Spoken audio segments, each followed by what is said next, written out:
অহা 7 তাৰিখে অৰুণোদয় তৃতীয় এই আঁচনিৰ হিতাধিকাৰীসকলৰো পুঁজি আমি হস্তান্তৰ কৰিম।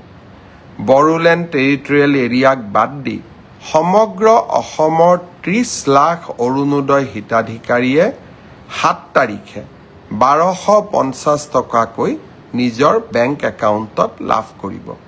বহুদিনীয়া প্ৰতীক্ষাৰ অন্ত হ'ব। আমি ইয়াৰ পিছত আৰু এটা আঁচনি হাতত লৈছোঁ অৰুণোদয় হিতাধিকাৰী পৰিয়ালৰ বাবে, যে তেখেতসকলে যেতিয়াই গেছৰ নতুন চিলিণ্ডাৰ কিনিব তেতিয়াই আমি তেওঁলোকক 250 টকা ৰাজ সাহায্য দিম। অৰুণোদয় হিতাধিকাৰীসকলক ইতিমধ্যেই আমি গেছৰ কানেকশ্যনৰ নম্বৰ বিচাৰি প্ৰপত্ৰ প্ৰেৰণ কৰিছোঁ। আপোনালোকে সেই প্ৰপত্ৰ পূৰ্ণ কৰি আমাক সোনকালে উভতাই দিয়ক।